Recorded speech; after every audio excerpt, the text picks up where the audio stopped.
I'm sure most of us who grew up in the 90s remember the show Edd, Eddy. It was one of Cartoon Network's greatest shows, at least in my opinion. It is definitely a decent show, but apparently that's only because of the filter that Cartoon Network put on the content producer of the creator, Danny Onatry. Of course, this wasn't always the case. There was a time when Edd, Eddy was much, much darker. The original pilot for the show, which was never released to the public at large, was entitled Edd is Dead. Now you might be wondering how I came to know about this episode. Let's just say that I have friends in both high and low places within the animation industry, and one of them just happened to send me a digital copy of this episode. I can't upload it because, well, the last person who tried to do that was found missing. I know what you're thinking. This is probably just some kind of Halloween special or something. That's where you'd be wrong. This thing goes beyond the typical Halloween fare of ghosts and ghouls or witches and devils, and almost seems to break through the fourth wall. Without further ado, I will recount the horror that I had witnessed.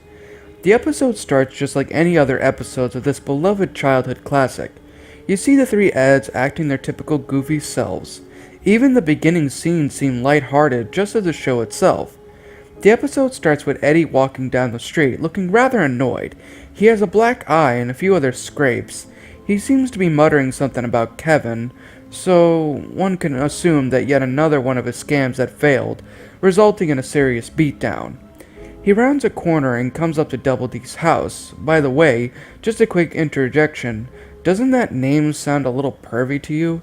Sounds to me like the writer had tits on the brain, among the other not-for-kids things. The part of the episode seemed fairly normal as Eddie appears to be about to go rouse Double D's to exploit the large brain underneath the hat. But things get a little weird. Eddie turns towards the camera. He blinks twice, shakes his head, and then stares out at the viewer. He shakes his fist at the audience and then storms up to Double D's door. He knocks loudly. Double D answers, though he's not in his usual attire. This time, Double D is wearing what looks like a hazmat suit. He has a pair of tongs in his right hand, and the tongs are holding what appear to be just an ordinary sock. Eddie stares up at him. "What's with the spacesuit?" Eddie asks sarcastically. Double D shakes his head. "This is not a spacesuit. It's a hazardous materials suit, and if you'll be excusing me, there's something I really need to work on," Double D responds, starting to close the door. Eddie sticks his foot into the door. "Please, Double D, I need your help," Eddie says, a bit panicked. At this point, the viewer begins to feel that something has gone terribly wrong, as the music that was typical of the show begins to delve into darker themes. Even the animation style darkens a little bit. "I don't have time for one of your scams. I have more important research to do," Double D says, crushing Eddie's foot in the door. Eddie lets out a scream as his foot is flattened in a cartoonish fashion. "You don't understand," Eddie says, pounding on the door. "It's Ed." Suddenly the door creaks open again. Double D stares out at Eddie, a vague look of horror on his face. "Come on in," Double D says, his voice no longer agitated, a sort of calm yet frightened sound to it. Double D closed the door behind Eddie and immediately grabbed a large contraption made from a vacuum cleaner set to blow, a bottle of bleach water, some sort of disinfector, and a computer screen. Double D proceeded to spray Eddie with the solution, hoping to decontaminate him from any outside agent. Double D looks cautiously at the screen, and once a green thumbs up appears, he breathed a sigh of relief. "What about Ed?" Double D inquired. We were working on a scam, you see, and everything was fine until..." The show cuts to a flashback. In the flashback, we see Ed and Eddie behind what appears to be a ramshackle little counter, selling what they claim to be lemonade. It looks like lemonade, and has ice and even a lemon wedge in it, but it's certainly not lemonade. It's a hot summer day in the cul-de-sac, and the kids are really thirsty. Sarah and Jimmy are first in line, but they cough up 50 cents for the glass of lemonade. They look at Eddie suspiciously, having been swindled before, but they take the increased size of the glass to mean that perhaps the boys had changed. Naz and Kevin buy some, as does Rolf and Johnny, though Johnny buys two, one for him and one for Plank.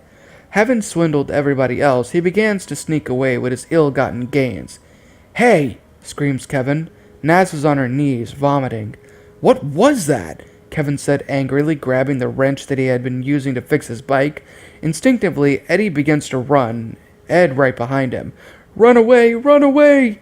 Edd shouts, fleeing his furious sister with the rest of the neighborhood. How dare you trick Rolf! Shouts Rolf as he runs after the group. This sort of thing is fairly normal for the show. Just as Eddie and Edd think that they're safe, they have a rather unfortunate turn of events. Standing in their path is the Kanker sisters, who, as usual, want a kiss. Eddie offers them some money if they let him pass, but the Kankers don't take the offer. To make matters worse, the neighborhood has finally caught up to the boys. Everyone is furious. Johnny is holding Plank like a club, Kevin has his bike wrench, and Sarah just has her insane brute force. Jimmy, while furious, is hiding behind Sarah. You went too far this time, Naz says, spitting every few seconds to get the disgusting taste out of her mouth. Yeah, it's pounding time, Kevin says, slapping the wrench in his palm. To the shock of the two condemned, the Kanker sisters step forward to defend them. For once, Eddie and Edd are happy to see them. A large brawl breaks out between the two groups, with the Kankers largely overwhelming Kevin, Jimmy, and Sarah. They manage to sneak away and follow the two con artists, unknown to them. As Eddie is about to reach the candy store, he is suddenly taken down by Kevin, who begins mercilessly beating him. Sarah grabs Edd and drags him down the street. I'm telling Mom! No! Edd yells. The scene fades as Jimmy stands there laughing, while Eddie continues to be clubbed by Kevin. After Kevin stole my hard-earned cash, I went to find Edd so we could set up another scam, Eddie says, his eyes beginning to tear up. I found him eating Sarah, Eddie said in horror. Once again, the scene went to a flashback. The flashback begins with Edd screaming at Sarah not to tell Mom. Suddenly, Sarah begins to growl, his constant pleading annoying her. She turns and starts hitting him. The crazy strength in Edd's family made every blow worse. Ow! Ow! Buttered toast, Edd said as he was being beaten by a merciless Sarah. She punched him in the face so hard that his face, in a cartoony style, caved in, and then Edd went limp. It was at this point that we see Eddie come into the scene. Sarah is shaking Edd, trying to wake him up, but the huge urine spot in his pants shows that he had lost control of his bladder. She checks his pulse, and there is none. She starts to shudder and cry, having really loved her idiot brother. Suddenly his eyes snap open. Sarah lets out a sigh of relief. The animation starts to change, becoming very realistic. The line stops shaking, the artwork becomes more detailed. Buttered toast, he shouts as he tears into Sarah's arm, ripping a huge chunk of flesh out and consuming it. She screams and starts hitting him, but it has no effect. She can't wiggle free.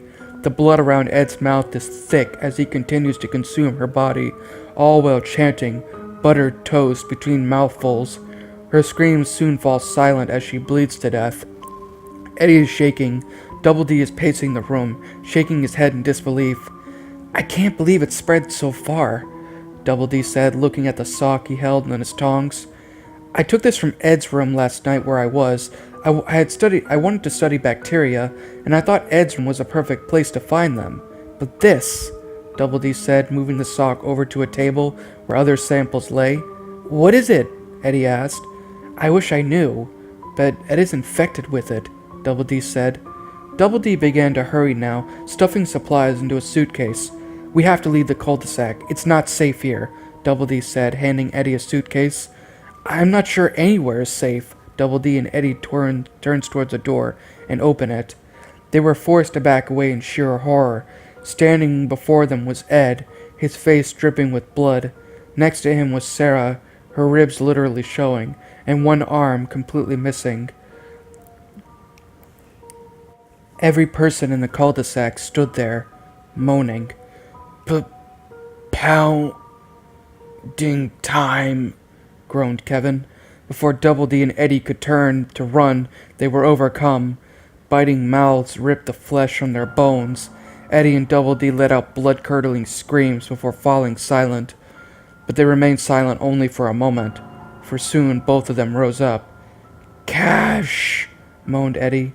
Shower, moaned Double D. And chickens, moaned Edd. The scene panned out. As it did, something strange happened. There was a dome around the area where the show was shot, like glass. This dome and everything that it contained floated in pitch darkness. Surrounding it were the three Canker sisters. Just as the credits were about to roll, the Cankers turned towards the audience. "What are you so freaked out about?" May said. "You're dead too." After the screen flashed with the picture of a human face deteriorized by a post-mortem decay, when I looked close at this image, I could tell that it was some random face showing in the picture. I tried to show this video to a friend of mine, but he insisted that he saw that face too. There was something else odd about it. Under the face was a birth date and a death date of some sort. The death date read December 21st, 2012. My friend's date, which he watched, it was the same, but it showed his birth date instead. In fact, that repeats for just about every person I've ever shown the end part to.